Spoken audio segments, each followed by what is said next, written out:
Do you know how to properly water your tropical pitcher plant? Actually, can you leave an inch of water in the tray, or it will make the roots of your plants rot? In this video, I will show you how I water my Nepenthes on my windowsill, and you'll see that there is no one way of watering your plants. So, coming up. Last week, I saw on Facebook and Reddit some people saying that if you leave the pot of your Nepenthes into a tray of water, it will cause roots rot, for sure. I tend to not agree with that. In my opinion, it's a little bit too simplist. To make your life easier, I will cut this video into parts. The first part will be spraying the leaves.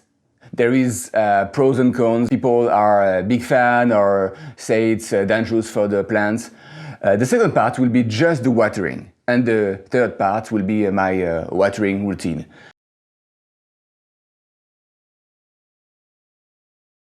Spraying the leaves. There is people that love it and do it.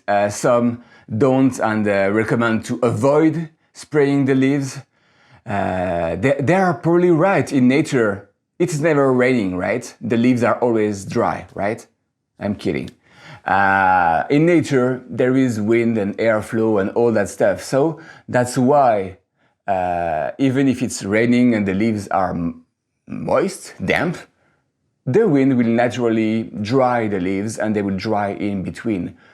You don't want to spray the leaves if your plants are in a closed terrarium without any airflow. Like you didn't put a small computer fan to just give the flow. If the air is not moving and the humidity is really high, plus the leaves are always moist, yes, you can have mold issue. But if, like me, you grow your plants on your windowsill, there is absolutely no problem. On my windowsill, no problem for the humidity. It's usually around 50%, just what people recommend for human. So 50% is not that high for a Nepenthes, so spraying the leaves could help. For sure, there is Ryu from the interview I did on New Jersey. He never sprayed the leaves of his Nepenthes. They are on windowsill like me and they are doing just great, so maybe you don't have to, but clearly it's not harmful. If you run the AC during summer and you heat your house during winter, like here in Canada, the humidity can go really, really low, like 30%. That's not enough for the Nepenthes. That's why now spraying can be helpful. Plus, having some tray of water that will evaporate and still maintain this 50% humidity. So as you see, spraying not mandatory depending of where you live, but clearly make the test without, see if you have pitcher. If you don't have pitcher, start spraying and see if it change or not, because not pitcher could be lack of humidity or light. So if you do spray and you still don't have any pitcher, maybe you want to consider having more lights. South-facing windows like me, or maybe like adding a grow light. Before moving to the second part, the watering part, I'd like to ask you a favor. Could you please like this video and consider subscribing, hitting the little bell?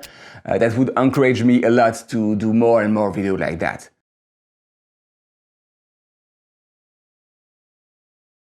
For the watering, it will depend again, not of the humidity around, even if a little bit, but more about the substrate. What is the substrate of your plants?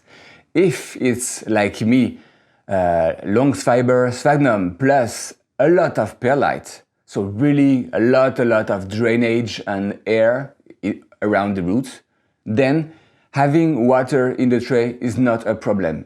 If you leave the water evaporate totally from the tray, and then watering again. So for me, that's where I tend to see the difference. If they were always the roots into water, yes, that could cause roots rot. But as the pot's kind of a dry in between, no problem for me.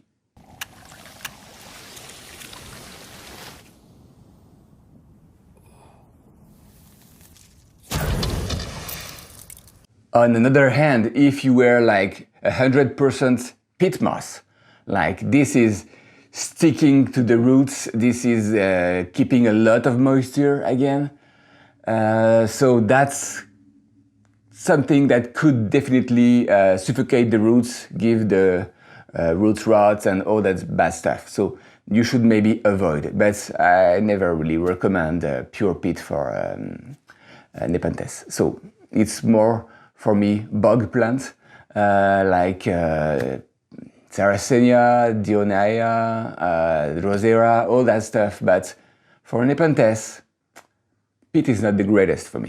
I'm a big fan of test, so now what I will do, I will bring you downstairs and we will do the test with the peat and my mix, Longs Fiber Sphagnum Perlite, and we will maybe have another mix like cocoa husk, all that stuff. And you'll see the retention of the water, the speed where the water is able to go through the entire pot, and what is kept into this substrate.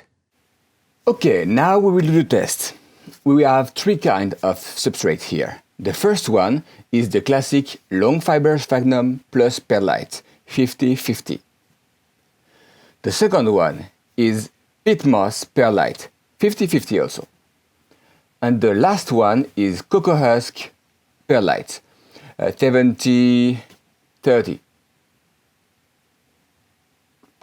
Okay, now let's see what is it when there is no water in it.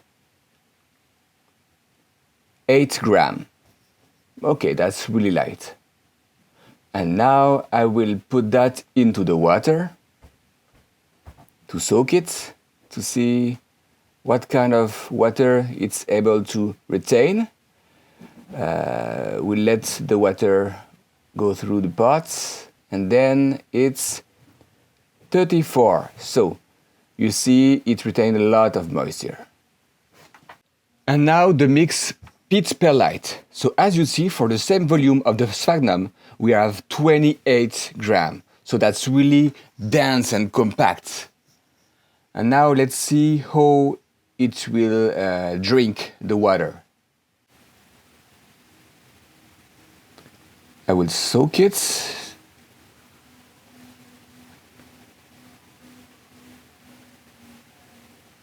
Taking out the excess of water.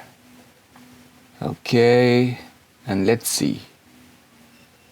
48 grams.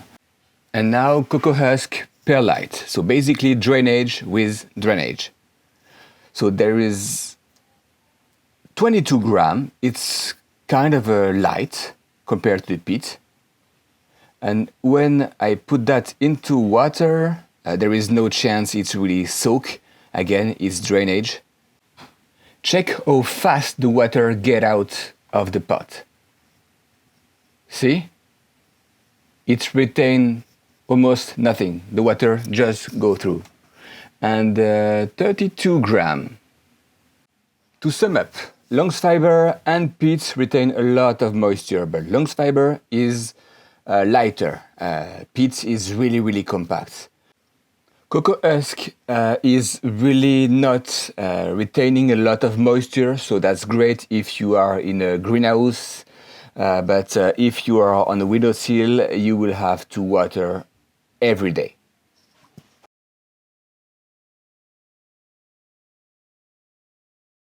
Okay, here is the last part, my watering routine. So I will give you a look of what I tend to do.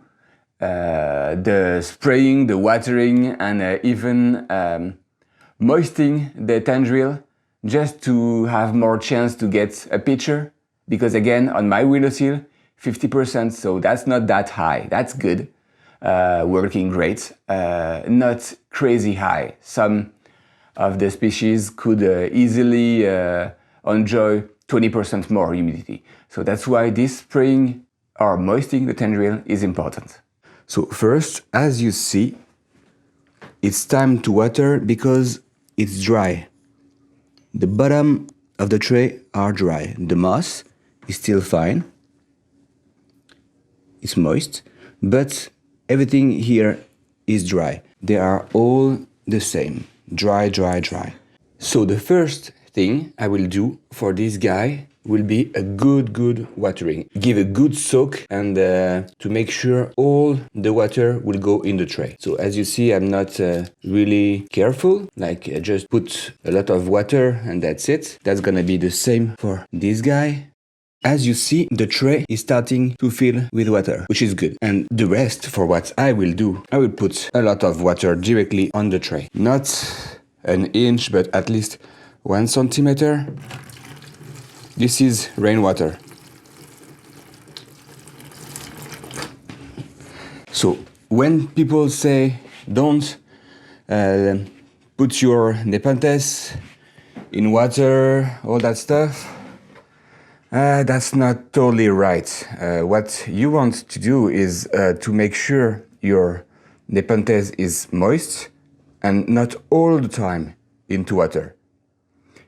For me, as I let the pot dry and the tray dry between watering, there is no problem. If it was into water for a month, 2 months, yes, maybe root rot and all that bad stuff. But for just few days, it's absolutely no problem. All this water will evaporate. It will give a lot of moisture in the air, and that's gonna be just fine. So really, when you hear people giving advice, it's really case by case. For me, that's what I am doing all the time and never had any issues. But I leave it dry between 2 watering. Keep in mind here in Canada, we are in winter.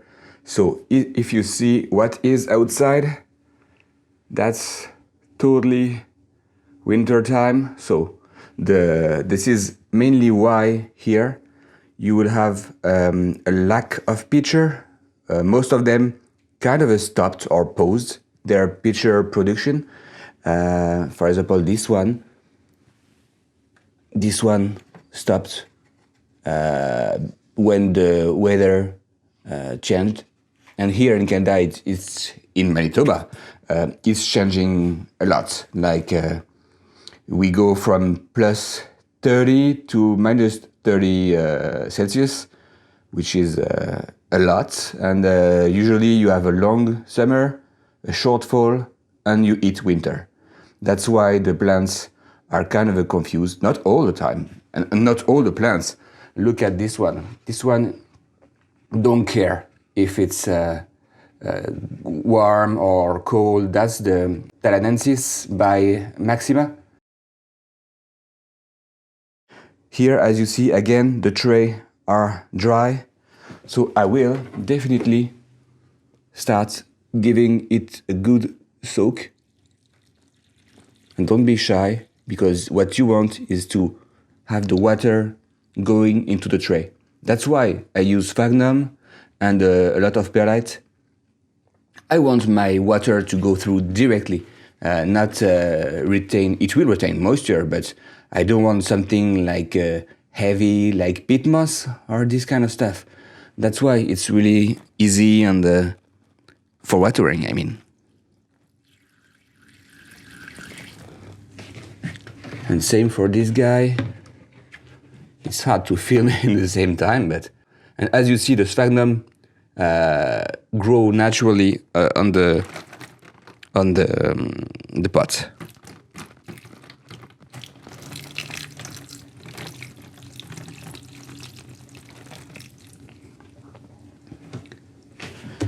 And again, as you see, most of the water is in the tray, and even that I would add a little bit more water on the tray, just because in not even a week it will be again like that, and a week after it will be totally dry, because of the fact that I use my furnace to to stay warm, and it will dry everything.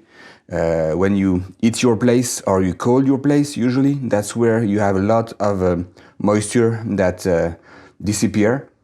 So AC and furnace are not the greatest. That's why using water in the tray is really important. We move on to the next one. As you see, always the sphagnum, love it.